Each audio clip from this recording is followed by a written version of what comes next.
आकाशवाणी नागपूर. मेधा नांदेडकर आपल्याला प्रादेशिक बातम्या देत आहे. ठळक बातम्या. काँग्रेसचे माजी खासदार मिलिंद देवरा यांचा मुख्यमंत्री एकनाथ शिंदे यांच्या उपस्थितीत शिवसेनेत प्रवेश. पीएम जनमन अंतर्गत प्रधानमंत्री आवास योजनेतल्या 1,00,000 लाभार्थ्यांना पहिला हप्ता उद्या वितरित होणार. पोंगलचा सण हा एक भारत श्रेष्ठ भारतची भावना दर्शवतो, पंतप्रधान नरेंद्र मोदी यांचं प्रतिपादन. आणि फेब्रुवारी महिन्यात 5 दिवसीय यवतमाळ जिल्हा महासंस्कृती महोत्सवाचं आयोजन. आदिवासी लोककलांसाठी व्यासपीठ उपलब्ध करून देण्याच्या पालकमंत्री संजय राठोड यांच्या सूचना. माजी लोकसभा सदस्य मिलिंद देवरा यांनी आज मुंबईत मुख्यमंत्री एकनाथ शिंदे यांच्या उपस्थितीत शिवसेनेत प्रवेश केला. आज सकाळीच त्यांनी काँग्रेस पक्षाचा राजीनामा दिला होता. शिवसेनेत सामील झाल्यानंतर मिलिंद देवरा म्हणाले की माझ्यासाठी हा खूप भावनिक दिवस होता, कारण मी काँग्रेस सोडेन असं कधी वाटलं नव्हतं. मिलिंद देवरा यांनी अलीकडेच महाविकास आघाडीच्या जागावाटपाच्या समीकरणात मुंबई दक्षिणची जागा उद्धव ठाकरेंच्या नेतृत्वाखालील सेनेकडे जाण्याच्या शक्यतेवर नाराजी व्यक्त केली होती. पंतप्रधान नरेंद्र मोदी उद्या दूरदृश्य प्रणालीच्या माध्यमातून पीएम जनमन अंतर्गत प्रधानमंत्री आवास योजनेतल्या 1,00,000 लाभार्थ्यांना पहिला हप्ता वितरित करणार आहेत. यावेळी प्रधानमंत्री लाभार्थ्यांशी संवाद साधतील. चंद्रपूर जिल्ह्याचे पालकमंत्री सुधीर मुनगंटीवार हे 15 जानेवारी रोजी होणाऱ्या पंतप्रधानांच्या थेट संवादाच्या कार्यक्रमाकरता गडचांदूर इथं उपस्थित राहणार असून त्यांच्या हस्ते आदिम कोलाम समाज बांधवांना विविध योजनांचे लाभ आणि दाखले वितरण होणार आहे. देशातील आदिम जमातींच्या विकासाकरता प्रधानमंत्री जनजाती आदिवासी महान्याय अभियान अंतर्गत पीएम जनमन या योजनेची सुरुवात पंतप्रधान नरेंद्र मोदी यांच्या हस्ते 15 नोव्हेंबर 2023 रोजी क्रांतीसूर्य भगवान बिरसा मुंडा यांच्या जयंतीचं औचित्य साधून करण्यात आली आहे.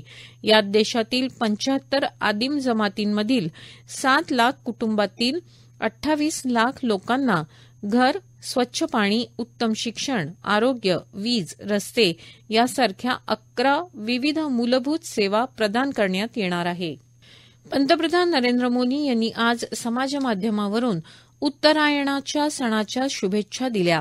माहिती आणि प्रसारण राज्यमंत्री एल मुरुगन यांच्या निवासस्थानी पोंगल निमित्त आयोजित कार्यक्रमात बोलताना पंतप्रधान म्हणाले की पोंगलचा सण हा एक भारत श्रेष्ठ भारतची भावना दर्शवत असून देशाची एकात्मतेची भावना विकसित भारत 2047ला बळ देईल. श्री अन्नाचा प्रचार लहान शेतकऱ्यांसाठी फायदेशीर ठरत असून अनेक तरुणांनी त्यावर आधारित उद्योगांची निर्मिती केली असल्याचं पंतप्रधान मोदी यांनी म्हटलं.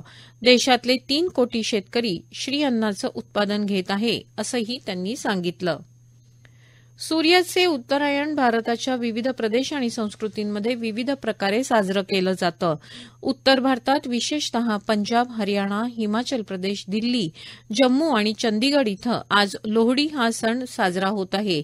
आसाममध्येही आज माघ बिहू हा सुगीचा महोत्सव साजरा करण्यात येत आहे. यालाच भोगाली बिहू आणि मघोर दोमाही असंही म्हणतात. महाराष्ट्रात आज भोगीचा सण साजरा केला जातो. उद्या मकर संक्रांतीच्या निमित्तानं देशभर पतंगोत्सव देखील साजरा केला जातो. या अनुषंगानं 6व्या तेलंगणा आंतरराष्ट्रीय पतंग आणि मिठाई महोत्सवाला काल संध्याकाळपासून सिकंदराबादच्या परेड मैदानावर सुरुवात झाली.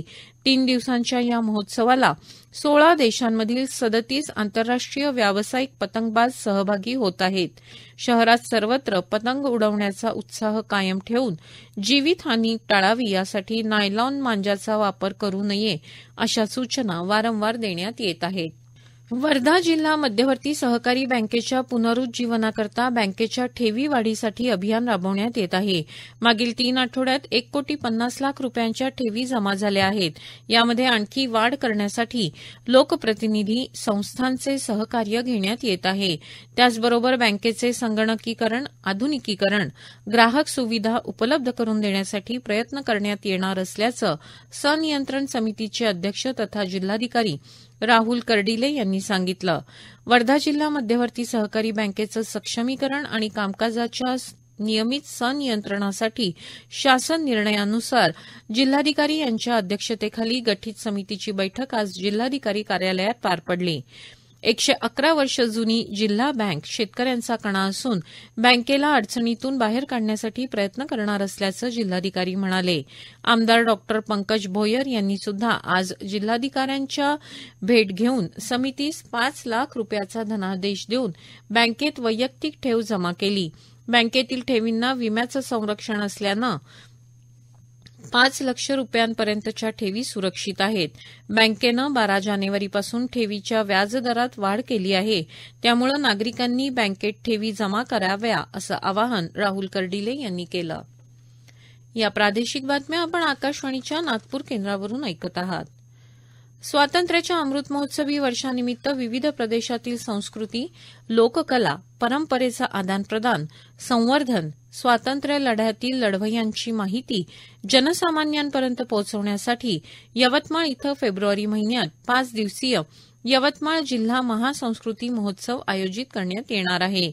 राज्यात 15 जानेवारी ते 15 फेब्रुवारी दरम्यान महासंस्कृती महोत्सव आयोजित करण्याचा निर्णय राज्य शासनानं घेतला असून त्या अनुषंगानं यवतमाळ जिल्ह्यात या महोत्सवाच्या आयोजनाबाबत पालकमंत्री संजय राठोड यांनी आज जिल्हाधिकारी कार्यालयात आढावा घेतला. यवतमाळ हा आदिवासी बंजारा बहुल जिल्हा असून आदिवासी समाजातील कोलाम, गोंड, प्रधान या जातींच्या लुप्त होत चाललेल्या परंपरा, लोककलांसाठी महासंस्कृती महोत्सवात व्यासपीठ उपलब्ध करावं आणि या महोत्सवाला यवतमाळ महोत्सवाचं स्वरूप मिळेल असं नियोजन करावं असे निर्देश यावेळी पालकमंत्र्यांनी दिले.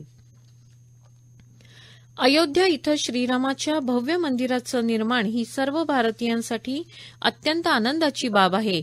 अयोध्येचा संघर्ष मंदिर निर्माणासोबतच भारतीय संस्कृती आणि ऐतिहासिक वारशाच्या जतनाचा देखील संघर्ष होता.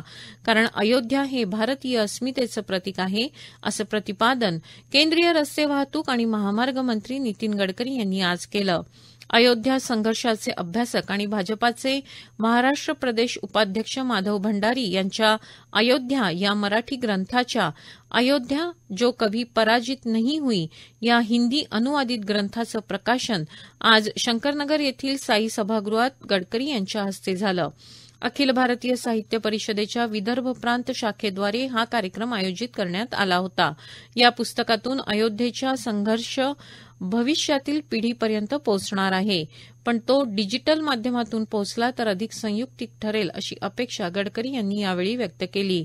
माधव भंडारी हे एक चिंतनशील व्यक्तिमत्व असल्याचंही त्यांनी नमूद केलं. आदिवासी समाजाच्या कल्याणासाठी विविध योजना शासनातर्फे राबवण्यात येत आहे. आदिवासी समाज हा बहुसंख्येनं अतिदुर्गम भागात राहत असून त्यांच्यापर्यंत योजनांची माहिती व्हायला हवी. सोबतच रोजगारामुळे मूळ रहिवास सोडून आदिवासी समाज शहरी भागात पलायन करीत आहे. त्यासाठी त्यांच्या रहिवासाच्या ठिकाणीच शेतीसह पूरक पशुपालन हा उद्योग करण्यासाठी त्यांना प्रोत्साहित केल्यास त्यांचं पलायन होणार नाही आणि आदिवासी समाज आत्मनिर्भर बनेल असे निर्देश आदिवासी विकास मंत्री डॉ. विजयकुमार गावित यांनी दिले. नागपुरातील रवी भवन येथे आदिवासी विकास विभागाच्या योजनांचा आढावा घेताना ते बोलत होते. आदिवासी विकास विभागाचे अपर आयुक्त रवींद्र ठाकरे यावेळी उपस्थित होते. शेवटी पुन्हा काही ठळक बातम्या. काँग्रेसचे माजी खासदार मिलिंद देवरा यांचा मुख्यमंत्री एकनाथ शिंदे यांच्या उपस्थितीत शिवसेनेत प्रवेश. पीएम जनमन अंतर्गत प्रधानमंत्री आवास योजनेतल्या 1 लाख लाभार्थ्यांना पहिला हप्ता उद्या वितरित होणार. पोंगलचा सण हा एक भारत श्रेष्ठ भारतची भावना दर्शवतो, पंतप्रधान नरेंद्र मोदी यांचं प्रतिपादन. आणि फेब्रुवारी महिन्यात 5 दिवसीय यवतमाळ जिल्हा महासंस्कृती महोत्सवाचं आयोजन, आदिवासी लोककलांसाठी व्यासपीठ उपलब्ध करून देण्याच्या पालकमंत्री संजय राठोड यांच्या सूचना. याबरोबरच हे प्रादेशिक बातमीपत्र संपलं. नमस्कार.